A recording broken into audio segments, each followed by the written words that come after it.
Eller skrattar bäst som skrattar sist. Säsong 3, nu kör vi. Se nu på Prime Video.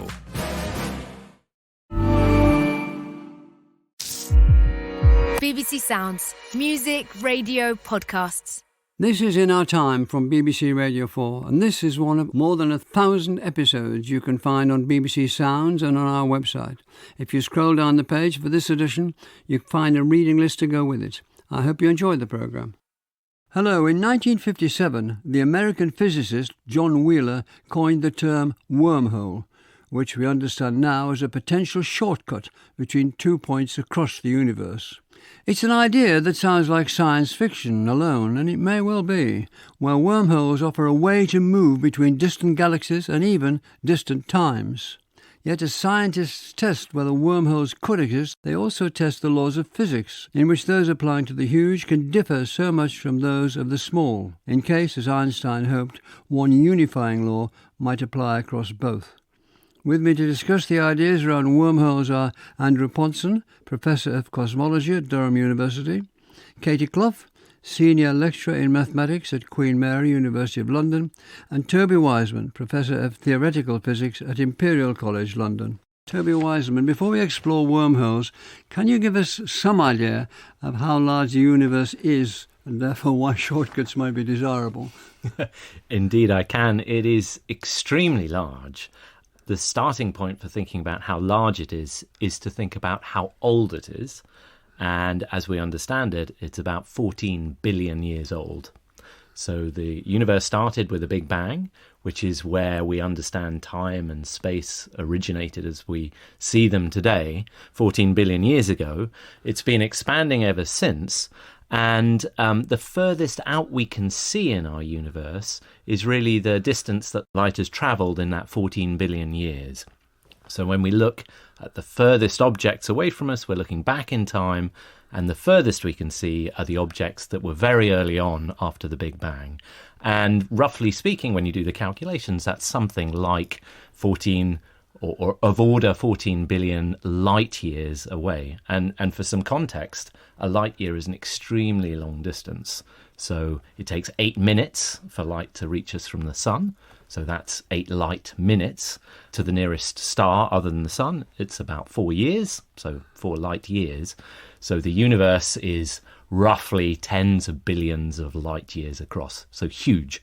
So Toby, where's the wormhole supposed to be in the middle of all this? So it really depends on how big wormholes are. If they're very small, they might be around us. If they're microscopic, subatomic in scale, there might be wormholes passing through this room now undetected. On the other hand, if they were really large enough that they're in the realm of science fiction, they're probably very, very far distant from us, perhaps in our galaxy somewhere, but perhaps in distant galaxies, perhaps billions of light years away.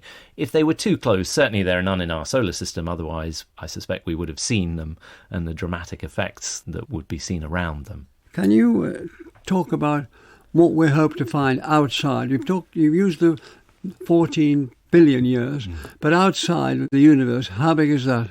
Well, that's an excellent question, and we don't honestly know the answer. So we can see approximately tens of billions of light years, and because the universe is only 14 billion years old, we can't see any further than that. Light simply hasn't had time to reach us. Now, the universe, of course, we think goes on well beyond what we can see. And in the modern theories of cosmology, particularly what we call inflationary cosmology, we think it's massively bigger than what we're actually able to see. But we just don't know. We can't see it. And actually, because in recent years we've understood that the universe is accelerating in its expansion, what people call dark energy is driving an acceleration, actually it looks like we're probably limited in how much we'll ever see. So the sort of objects that we see most distantly today, we'll see a little bit more if we waited a few billion years, not us particularly, but maybe our future generations may see slightly more, but not that much more. It may be that we're limited and stuck in what we can see, unless, of course, there's some way to travel, say, wormholes that might allow us to go even further. The numbers here are huge, unimaginable really. They're huge anyway. the universe being a billion light years. I just think, what does that mean? Well, what do you think it means? So, yes, I mean, 50 billion light years, which is how far it is. If you put that in meters, it's something like 1 followed by 26 zeros and then meters. So many, many meters.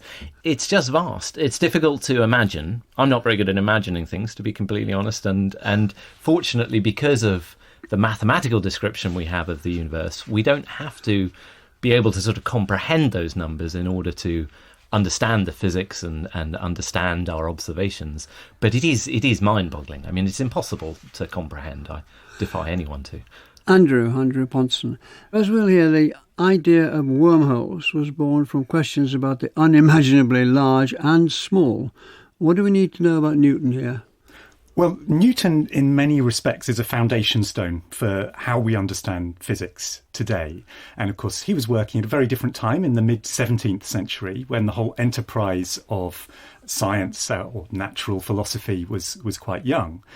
But he set a sort of pattern in play, one that we're still working with today, which is the idea of unification.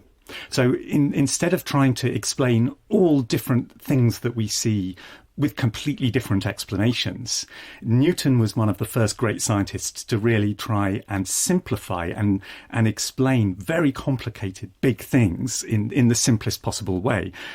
And specifically what he looked at was what we now know as gravity.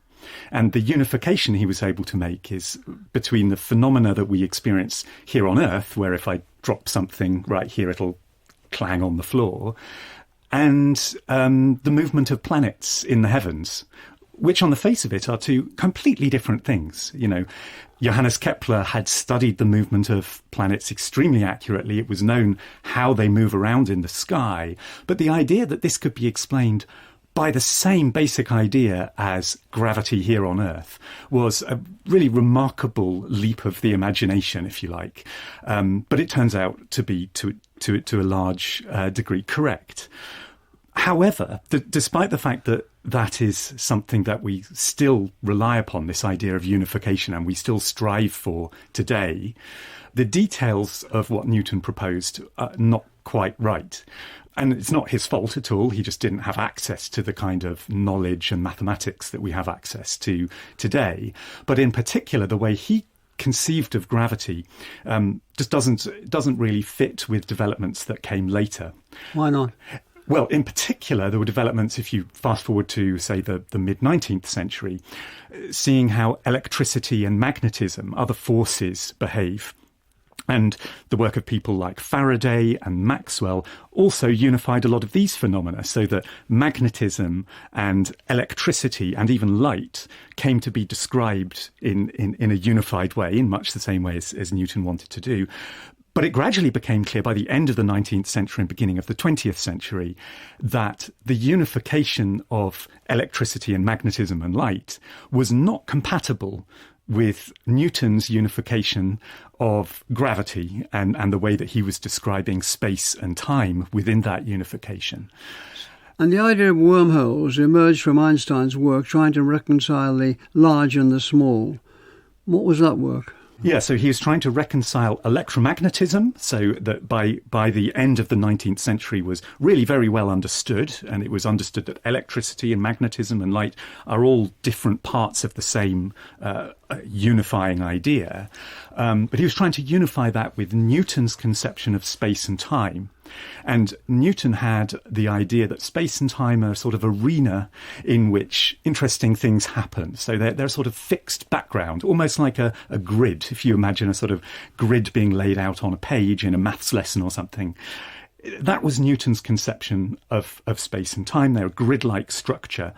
And it began to be realised by Einstein, but by other people as well. There were other people working on this as well, that this didn't work. You couldn't simultaneously make sense of electromagnetism and retain this very fixed, rigid structure for what we understood by space and time. Does this bring in his theory of general relativity?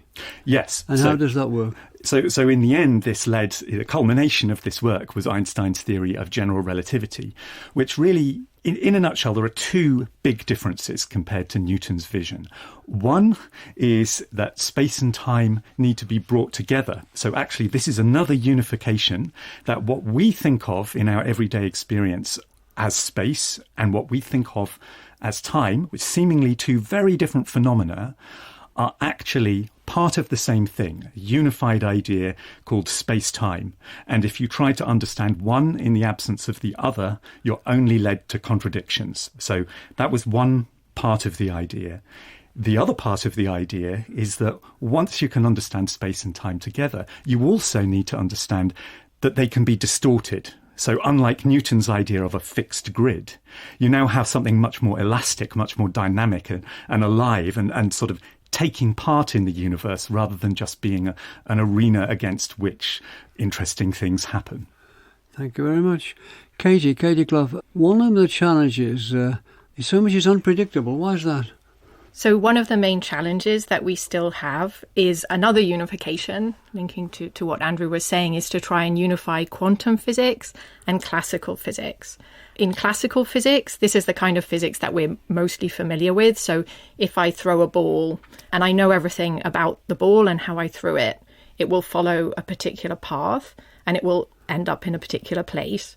And if I throw another ball in the same way, the same ball in the same way, it will always take the same path and end up in the same place. And Einstein's theory of general relativity is like that. It's classical. So when we talk about planets moving, black holes moving, they follow particular paths through space. But the quantum picture is not like this. So in quantum physics, things are different. If I fire an electron across the room, it can actually take all possible paths. So there's some very small probability of it flying to the moon and back again. It's just really tiny. And actually, we only know where it's ended up when we make a measurement of that particle. So when we measure the particle, we find out where it's gone.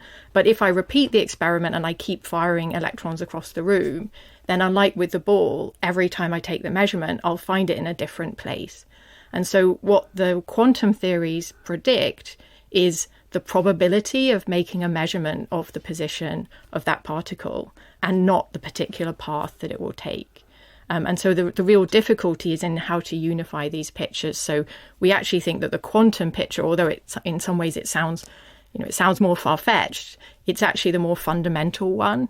And the classical picture is something that's just an approximate description of nature for sort of larger objects. So the challenge for general relativity is really that should be some kind of approximation, some classical approximation of some quantum theory. And we have no idea what that quantum theory is.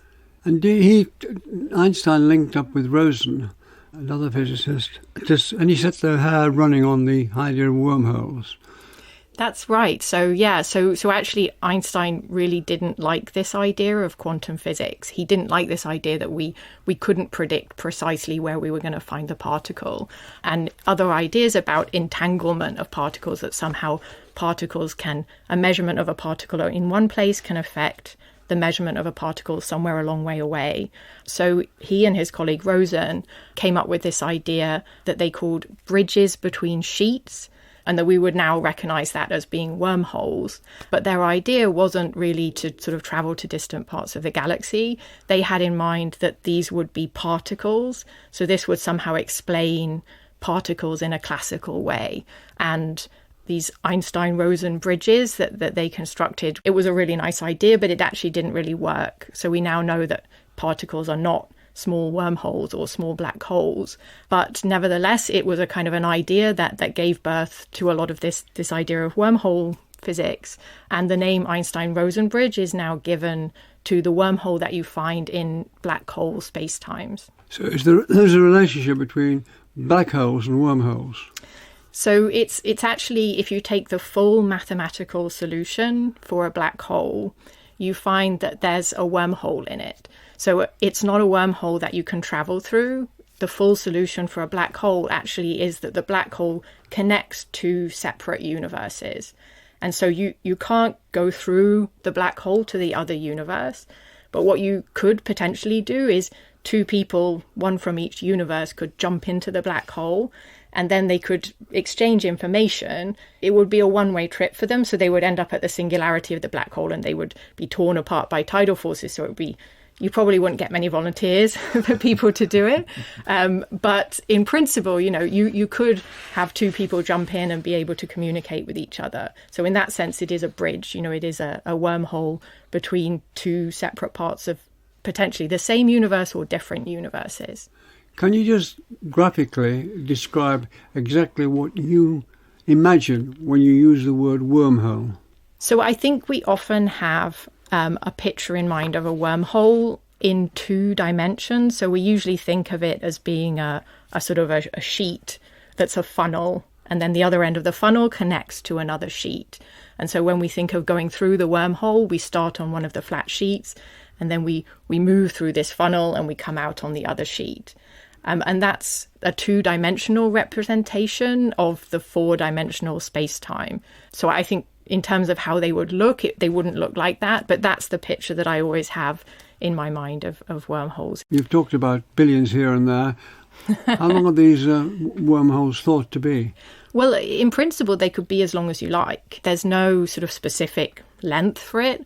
For it to be useful as a way to get from one part of the universe to the other, you would like it to be short. So the kind of distances that Toby was talking about, we don't want to travel those distances. We want to be able to take a shortcut.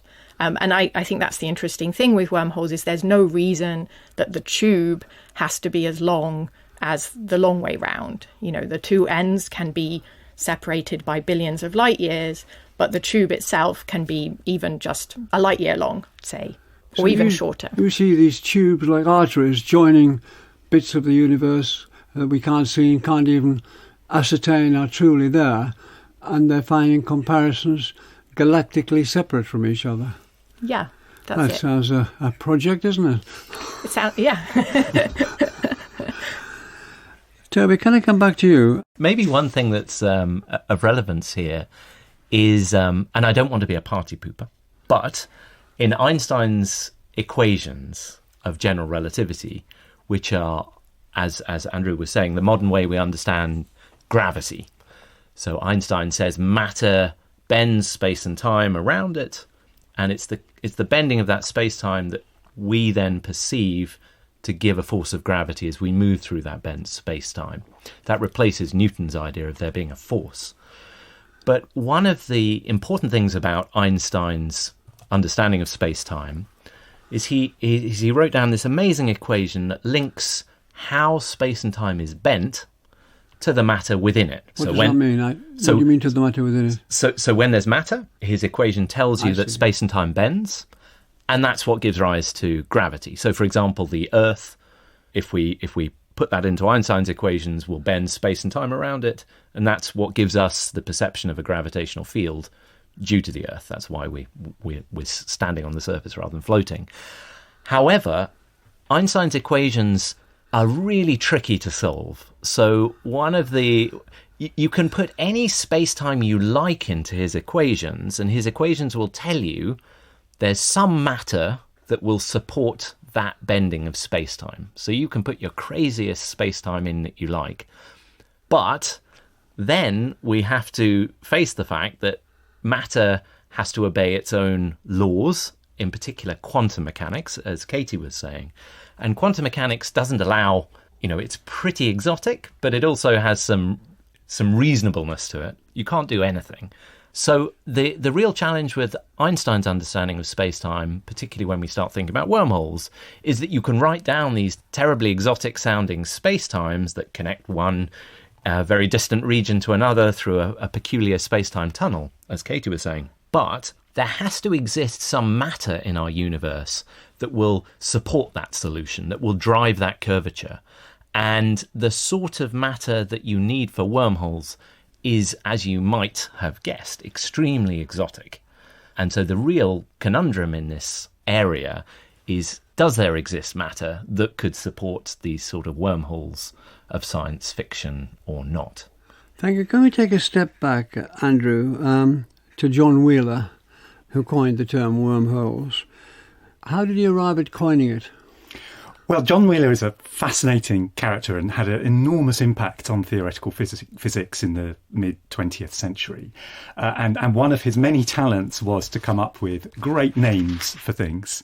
And so, I mean, he's credited with popularising the term black holes, for example. I don't think he actually came up with that one.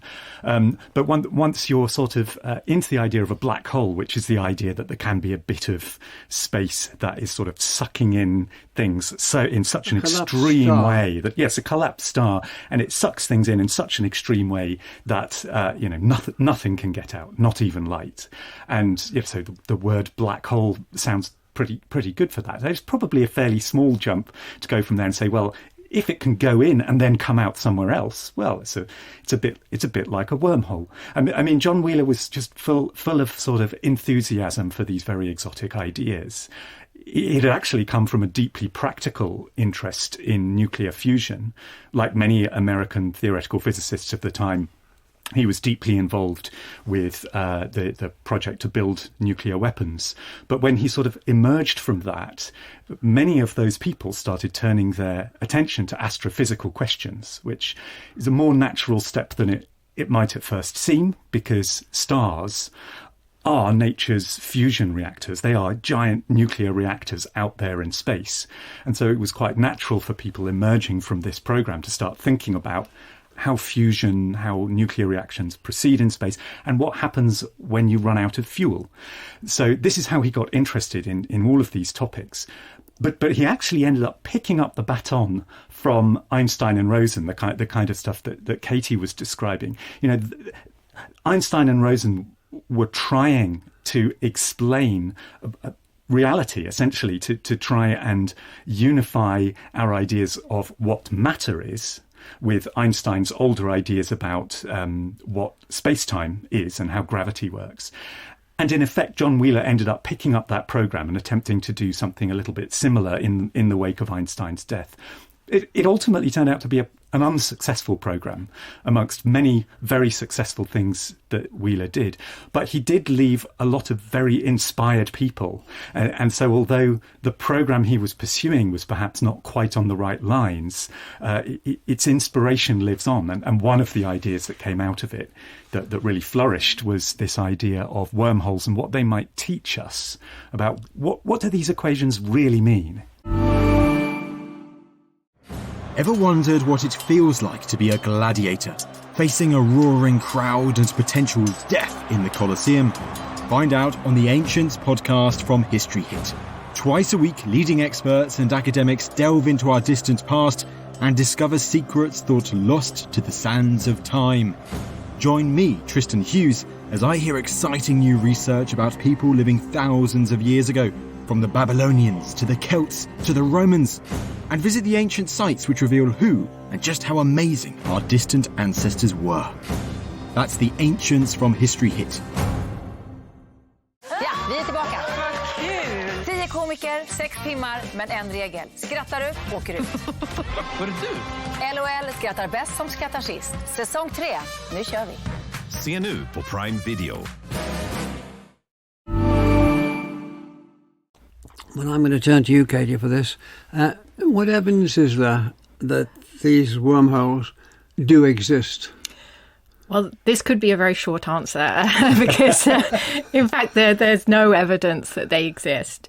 However, there is some serious work, depending on how you look at it, serious or not serious work, to try and understand whether we could observe wormholes. So the real test for proving something exists is that we observe it.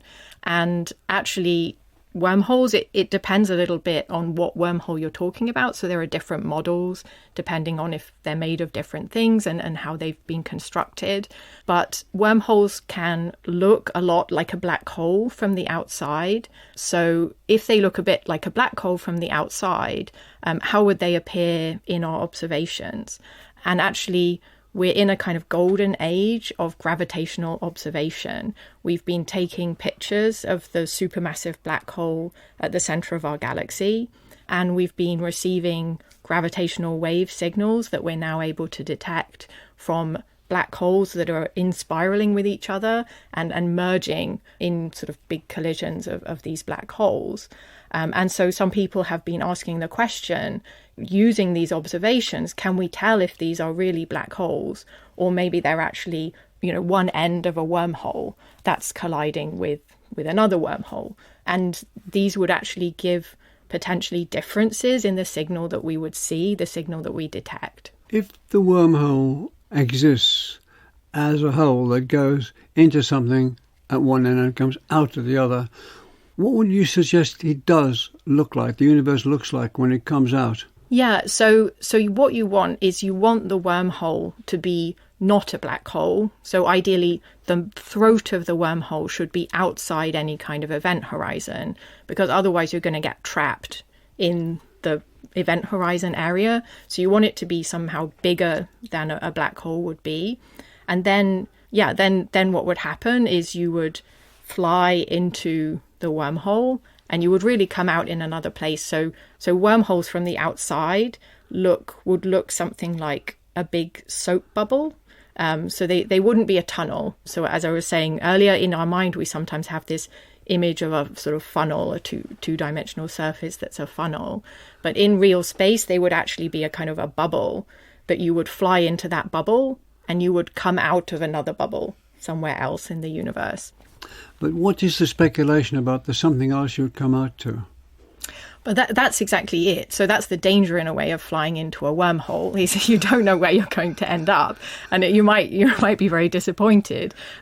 So I mean, you could hope that you would end up in another part of our own galaxy, and that would enable you to explore somewhere else. But there's no reason why you might not come out in a completely separate universe, right? So it's obviously very speculative, but as I say, as you fly in, you kind of don't know where you're going.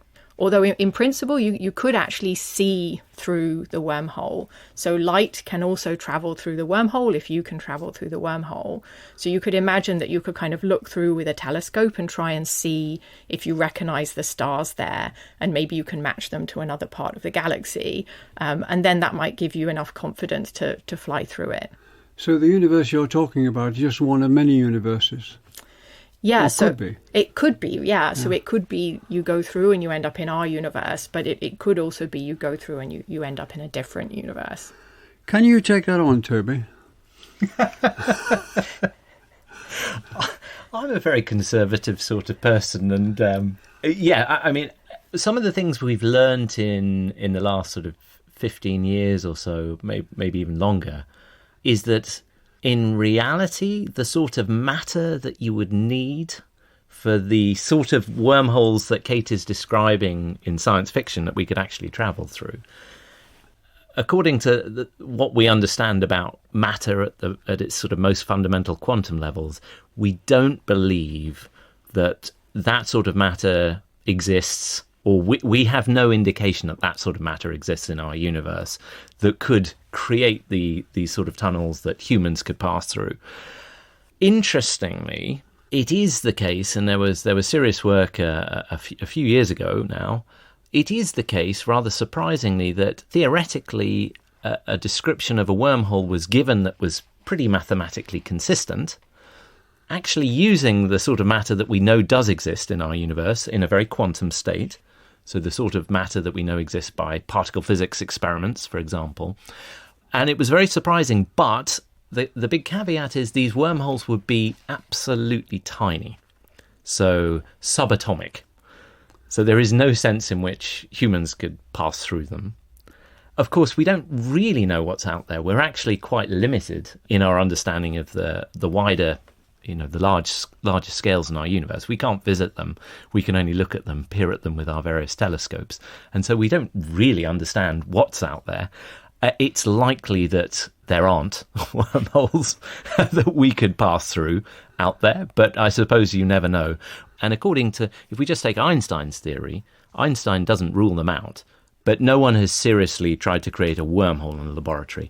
I think one of the challenges would be, if we think about a black hole, for example, if we think about a black hole that would form if the sun collapsed, all of the matter in the sun is required to create a black hole that's just a few kilometres across. Now, if we wanted a wormhole that we could safely travel through, it would have to be bigger than us, otherwise we wouldn't fit.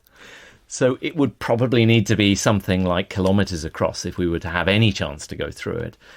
And even if the sort of exotic matter existed that could create it, you would need an awful lot.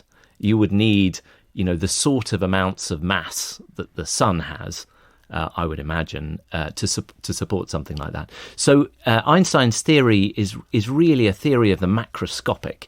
To really bend space and time, you need a lot of matter. So, Andrew, what if there is this wormhole? What do you think it would tell us about the shape of the universe or the universes? Well, you would want to pass through it and find out. I mean, I think the stunning thing about general relativity in as a theory is that it allows space, and more specifically space and time taken together, space-time, to take on such a wide variety of shapes. And so we've been talking in analogies. Very hard not to talk in analogies because it's so hard to visualize this in any concrete way. But the way to think about this would be if you imagine our universe as being somehow a sheet of paper. And in fact, when we take measurements of our universe out on very large scales, it does appear to be flat in that sense. So it's not that we don't have any current sense that the universe as a whole has a large scale curvature to it. So on large scales, the universe does appear to be flat. However, what the presence of a wormhole would indicate is that it is nonetheless possible to imagine this as a flat sheet of paper, which you then imagine putting a fold into. So in some sense, space itself is still flat because the structure of the flat paper still exists. But seen from another perspective, it's kind of folded back on itself. And then, I think Katie was talking about this earlier on, you can then imagine creating a funnel that goes from one side of the sheet to the other. And now you can kind of visualize that while the overall structure of space hasn't really been altered by this, that it still looks like a sheet of paper. If you were an ant crawling around on this sheet of paper, you wouldn't particularly notice that it had been folded. But just right around the wormhole, suddenly you can really tell something is very strange about the structure of the space in that very particular area. So traversing a wormhole, it would bring you out somewhere else, and then you would know that there is this complexity in what we sometimes call the topology of the space. So there's a sort of added complexity to our universe that at the moment we don't have any evidence is actually there. What revelations are going to come from this if something happens in the way that you're indicating had to happen? If we actually found evidence for a wormhole really existing in our universe, it would be totally transformative and in many different ways. But one of the ways is that it would teach us something about the nature of matter. As I think we've already alluded to, the very existence of a wormhole, especially on large scales, directly tells you about what kind of matter, what kind of materials actually can exist in nature. And that link, by the way, was brought out by a really fascinating Indian physicist called Ray Chowdhury. He approached relativity in a very different way to how people had before. He was working in the 1950s, and he very directly showed that certain behaviours, like, for instance, being able to go into something like a black hole and then turn around and come out through another hole, very directly imply the existence of very exotic materials. It was kind of startling at the time because it so directly links the behaviour of things. He was actually thinking about the universe as a whole, but it equally applies to wormholes. Very directly links that behaviour to the kinds of materials that have to be there supporting that structure. So it would very directly tell us that these very exotic materials exist, but I think it would also be a revelation in terms of just, our ability to think about future space projects and so on. But I mean, I have to say, I'm also very sceptical that we would ever actually discover one of these things on large scales in the real universe. Well, over to you, Katie. What do you learn from computer simulations? I think Toby mentioned, and people always say this, that the equations of general relativity are really complicated to solve. So actually, to solve them, we often need computers. And this is something that's taken a big role recently with these observations of gravitational waves from black holes merging. Because to calculate the type of signals that we would see, we need to do these computer simulations.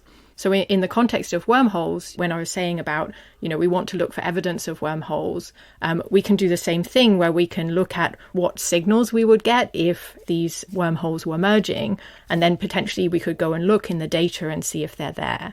But we can also use simulations as kind of an extension to our thought experiments about gravity. So gravity and general relativity are full of these kind of thought experiments where we think of things that maybe we physically don't think that they're possible, but we explore the idea of them happening and we think about where that would take us. And wormholes is a nice example where we can think about doing simulations and exploring the consequences of different models of exotic matter, for example. So one nice thing about computer simulations is that they don't care about matter being exotic or not. You just tell it how the matter behaves and it will go and simulate it. So we can imagine that, okay, even if we can't create this in a laboratory, if we can create a simulation of it, how will it behave?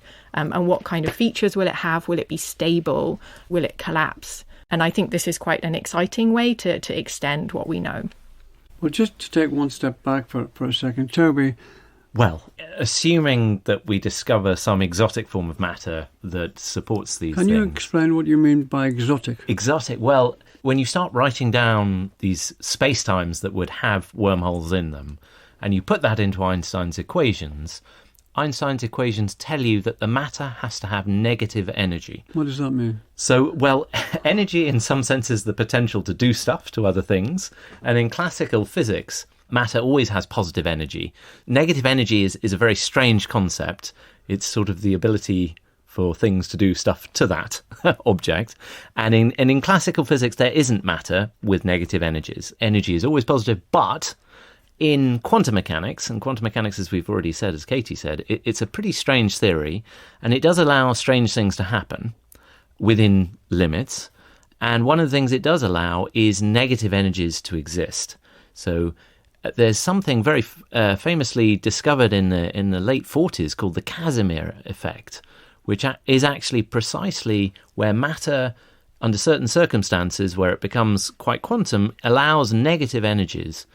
And it's precisely this sort of negative energy, which is very exotic from a classical point of view. It's very special. It has to be a very quantum type of matter. But it's exactly that was, for example, used in these recent theoretical explorations of wormholes, albeit the microscopic variety, but to allow them to solve the equations. So very exotic matter, but still could exist. If we allow ourselves sufficiently exotic matter to have big wormholes that actually people could pass through, as Katie was saying, they would look sort of presumably like a portal, a big sphere in space. A little like a black hole would look roughly like a sphere. It would be a round region of space where if you look close to it, everything around it would look extremely distorted. You would see an extreme distortion of everything behind it, as if you were looking through a very powerful lens. You might even see yourself. So a black hole would suck you in, but assuming wormholes that were useful could exist, they would not necessarily suck you in. I mean, it's very difficult to understand how such a thing could exist without destroying you with forces, but if some future civilization could solve that problem with this exotic matter, it would then look like a portal. You would go near it, it would look like a sphere which would look extremely distorted, and as you were sort of looking into the sphere, you would see images coming from the far side of the wormhole, but in an extremely distorted form. And provided it was big enough that you could pass through, so probably, I'm guessing, would have to be kilometres big, you would then pass through what would look like a pretty amazing light display, I think, out, as Katie said, to the other side, where you would turn around and you would see behind you this sphere, again very distorted, and you would then pass into presumably some perhaps distant part of the universe. Finally then, what do we learn from possibilities of wormholes existing, Katie? I hope that from this discussion that people can take away from it that we learn a lot, right? I mean, just everything we've discussed, such a lot of rich physics, quantum physics, classical physics, general relativity. We really explore a lot of territory just with this topic of wormholes. So I think we do learn a lot, and I think it's useful to think about them in this way, of sort of challenging our ideas and challenging what we can do. So we don't know the answers in research.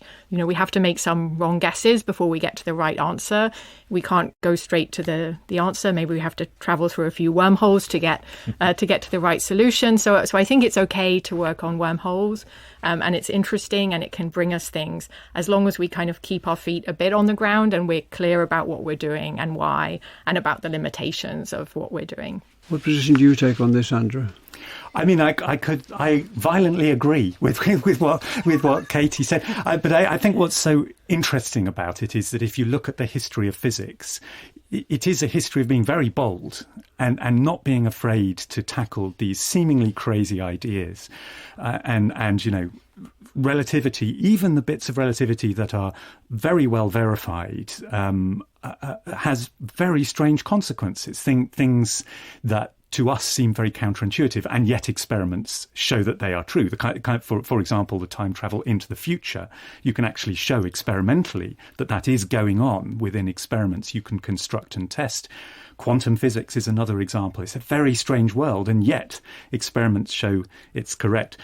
And you get there by a combination of experiment, but also bold supposition. And wormholes, well, they certainly are bold supposition. and probably they're leading us to an understanding of why they're not possible more than anything else. But I think it's good that we're doing it. Toby, finally. So I also very much agree. I think one of the most interesting questions is really, as we've discussed, how exotic can matter be?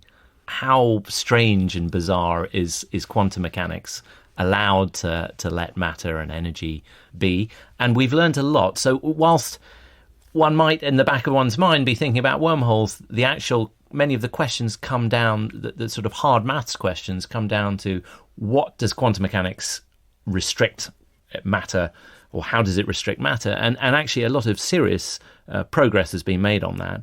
And also, what is allowed? How strange can it be? And we've learned really quite a lot about things like the Casimir energy, the strange things that matter can do. And matter, of course, particularly very quantum matter, that could be part of technology in the future. So whilst it may be these sort of almost science fiction, rather vague questions that drive that precise study of matter, that study of matter could lead to all sorts of technology, engineering, many years down the line. Well, thank you very much. Thanks to Katie Clough, Toby Wiseman and Andrew Ponton. Next week, it's anarchism in the USA, how a bombing in Chicago in 1886 reverberated around the world. That's the Haymarket Affair. Thank you for listening. And the In Our Time podcast gets some extra time now with a few minutes of bonus material from Melvin and his guests. What do you regret not having time to say, Toby?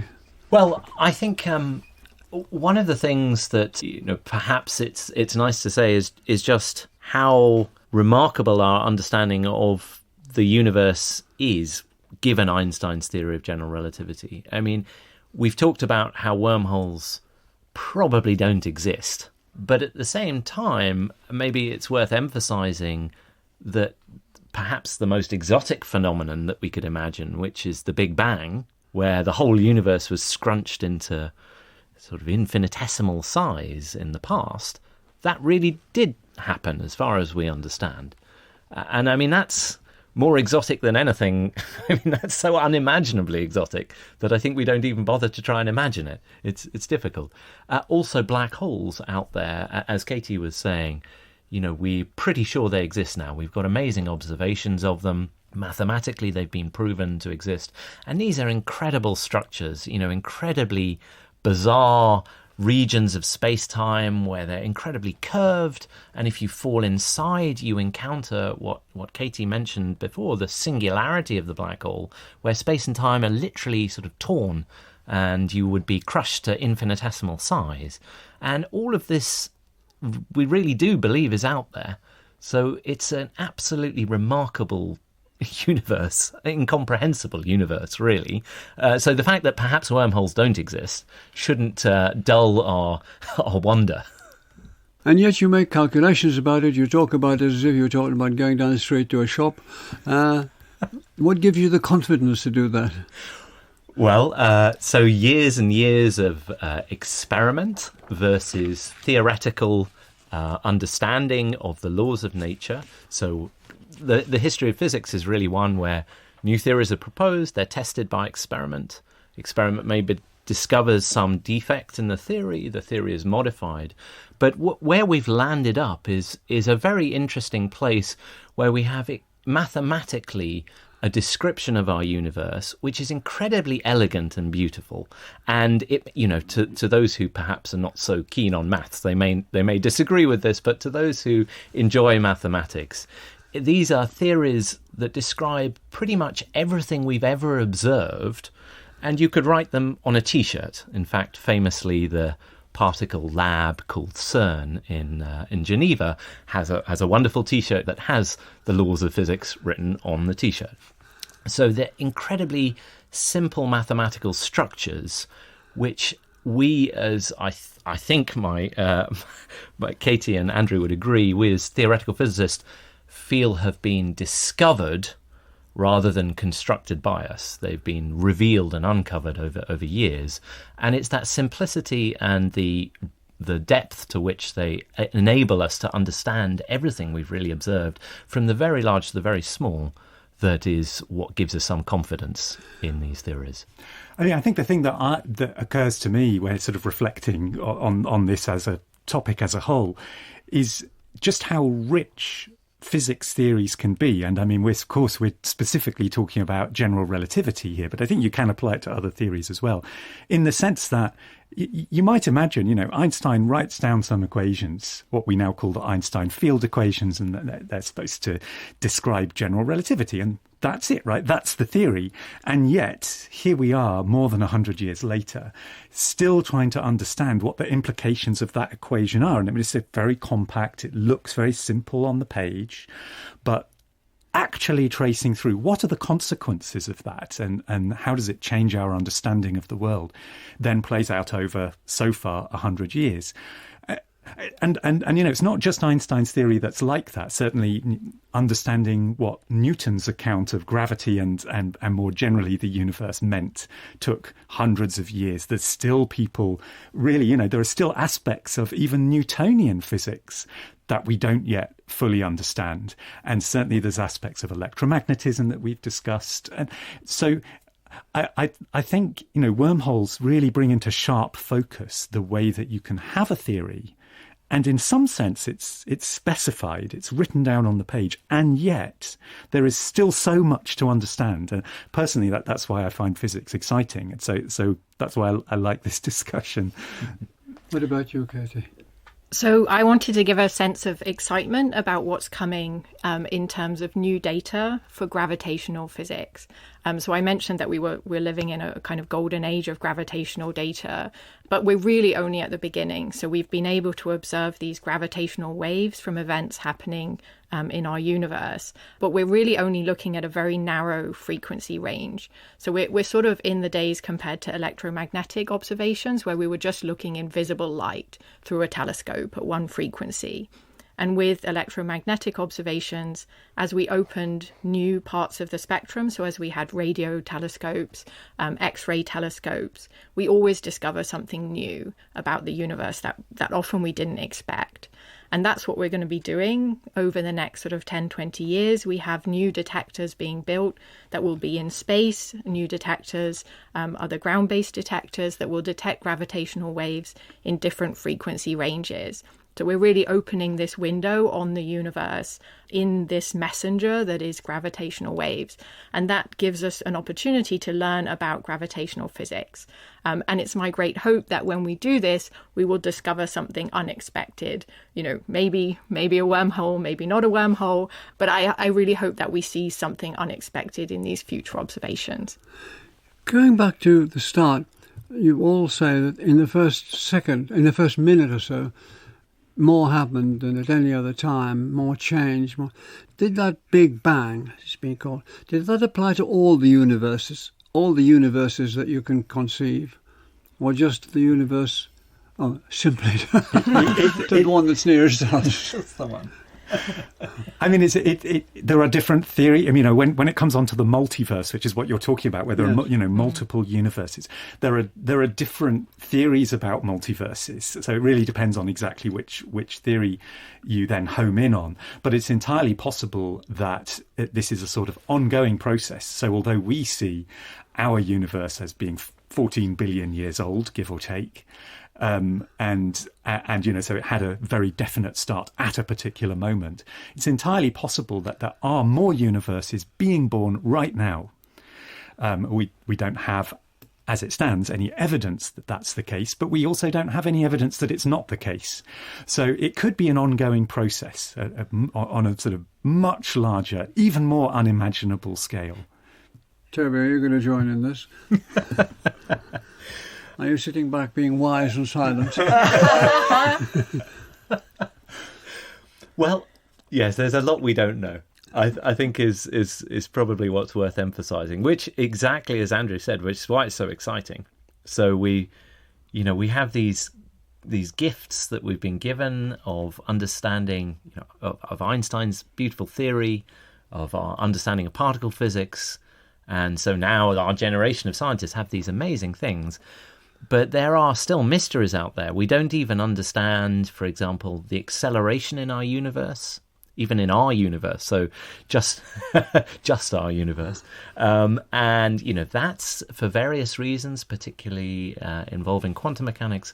That's a very mysterious thing that we don't understand. Some people believe that Einstein's equations are actually wrong on the largest scales in our universe. They do a very good job, for example, for our solar system, and they're well tested, and they are correct in detail on the sort of solar system scales, but some people believe perhaps dark matter and dark energy suggest even they're wrong. So there's an awful lot we don't know about our universe. The very, very earliest stages of what happened, we don't really understand. The very largest scales, I think I would argue we don't fully understand. So there's a lot we don't understand. But on the other hand, there's a tremendous amount we do understand. And perhaps the most surprising thing is that it all comes down to some mathematical equations that you can write on a T-shirt. Do you want to come in there, Katie? Yeah, I would just echo that there's a lot that we don't know. So one sort of speculative idea that's quite fun to think about is the idea that universes are born in black holes. So when you have the singularity of one black hole, so a star collapses, that somehow instead of having a singularity, you actually balloon out into a new universe. So maybe the sort of the collapse of a star can be the birth of a new universe. And I've always kind of liked that, but I think I like it for sort of purely aesthetic reasons and not for any good scientific reason. But I think, all of these ideas are such fun to think of. And I think these kind of ideas are what has brought us into physics in the first place, often from watching sort of science fiction programs and things like that. So I think we should keep our sense of joy and wonder in the research that we do, because it's very powerful. There's been this talk that physics, in one sense, is as imaginative as science fiction. What do you make of that? I mean, I agree. I think, physics is a fundamentally very imaginative endeavour, and it has been right from the start. So we were talking about Newton and his unification of the heavens with earthly phenomena. I mean, if that's not a leap of the imagination, I don't know what is. It's an incredible leap of the imagination. Or if you go on to, I think we mentioned Faraday and Maxwell, and their ideas where you take electric phenomena, which were only very rudimentarily understood at the time, and magnetic phenomena, the thing that makes your compass needle swing around, and light, three seemingly totally different things, and find a way to describe them all at once. There's another leap of the imagination. And Einstein, with bending space-times, another leap of the imagination. So I think this is sometimes underemphasized, that physics, and I think science more broadly, requires a huge amount of imagination, as well, of course, as experimental rigour and finding the right balance. Because we've been right on the edge of that, when you talk about wormholes, because you're so far away from experiment. But there has to be a balance, and it's good when we let our imaginations fly, as long as we remember that there's a real universe there as well, and we have to go back and reference that from time to time. Well, I might say, actually, I think it's creative rather than necessarily imaginative. So certainly to understand these theories and to create new ones is very much a creative process. But actually, particularly when we talk about these fundamental science, our understanding of the universe really is a mathematical one. And so it's a sort of creative... That was Copernicus, wasn't it? Indeed, and of course Newton. We've mentioned Newton a lot. Newton didn't just give us gravity. He gave us essentially the notion that you could really analytically control physical phenomena through mathematics, and he developed calculus in order to do that. So he gave us everything in one go. It was remarkable, really. And that's essentially the theme that then for hundreds of years has dominated, that of course, you can imagine wonderful things, and you have to be creative in working with the mathematics. But at the end of the day, the mathematics sort of keeps you honest. You can only do things that you can mathematically show or try and understand. And so it actually doesn't require you to be a wildly imaginative person. It requires you to be a creative person, but I'm not sure, it's wonderful to sit back and imagine these phenomena, but I think we would never understand the universe in the way it is today if it wasn't for the fact that it didn't require imagination. Actually, it's all there in the mathematics. And so when, for example, in 1916, the first black hole solution was written down, very shortly after Einstein wrote down his theory, it wasn't understood to be a black hole solution for 40 years later. But at the same time, there it was. It's an equation. You can write it down in a line. It describes bending of space-time. No one could have imagined that object's actually exists out there many times over with remarkable properties, the mass of the sun and so on. But yeah. I think we finally found a point of disagreement, actually, which is an achievement, because we've been agreeing so much on everything. But I mean, I think, okay, of course you're right in some sense. But I mean, if you look at somebody like Faraday, for instance, Faraday did remarkable experiments on electricity and magnetism in the mid-19th century and had very little mathematical ability. And yet he was able to extrapolate. He wrote about things like ray vibrations, is what he called them. And it was the idea that what he had been talking about, magnetic fields, which were these things that came out of his mind. They were not mathematically elucidated. And the fact that they could vibrate, and then this is what became our understanding of light. So I think people do make these leaps. Or black holes. Mitchell was writing about black holes in the time of Newton, long before somebody came along and got the maths correct. So I don't know. I don't think it's as clear-cut as you say. No, maybe that's fair. Yes. Is this where we bring in the idea of time travel, or the possibility of time travel? We certainly can. So again, time travel. Well, time travel is an amazing thing, because if we go back to Einstein's special relativity, that time travel is part and parcel of that theory. So whilst I feel I've been a bit negative about the existence of wormholes as a way to travel across to some distant galaxy, what Einstein does say, and this is real physics that we know is true, is that if you travel extremely close to the speed of light, your perception of distance gets distorted. So while to us, say the nearest star rather than the sun is 4 light years away, it would take light 4 years to travel there. If you're travelling very close to the speed of light, to you, it could take 10 minutes, according to Einstein. So actually, Einstein does allow us to travel extremely long distances in a short time, and then if you turn around and come back, you have actually time travelled into the future. So say someone goes off to Alpha Centauri, 4 light years away, very fast. To them it might be 10 minutes there, 10 minutes back, but to us on Earth, we would have seen it take 4 years for them to travel there, and 4 years back, so 8 years. So 20 minutes versus 8 years. So we would have got 8 years older. They would have just experienced 20 minutes. And they've effectively time travelled into our future. I mean, I think most physicists are totally comfortable with this idea, right? Even though it sounds crazy when you say it out loud like that. But on the other hand, this is just time travel into the future. Mm-hmm. What's really striking about wormholes is that, at least in principle, they could allow time travel into the past. And if you now start thinking about all the fiction about, what might happen if you could time travel into the past, well, to make it dramatic, you could go back and you could kill your grandfather or something like that. And of course, if you went back in time and killed your grandfather, then how were you ever born? And suddenly you have a paradox on your hands. So if it's possible to travel back in time, then physics is in real trouble. And so for that reason, a lot of physicists believe it shouldn't be possible to travel back in time. And yet, wormholes are very, very closely connected to time machines. A lot of the same physics that enables you to understand how a wormhole might work also allows you to understand that if you can create the right sort of matter, you can also create a time machine. And in fact, as far back as the 1930s, the mathematician Kurt Gödel pointed out to Einstein, he said, your theory allows somebody to create a time machine and go back in time. And I don't think Einstein took it terribly seriously, but it shows the kind of absurd territory we're in. And I think it comes back to the point Katie was making.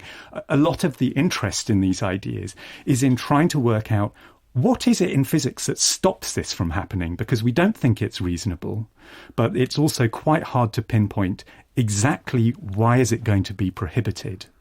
The producer, Simon, is about to make his entrance. Does anybody want tea or coffee? Katie?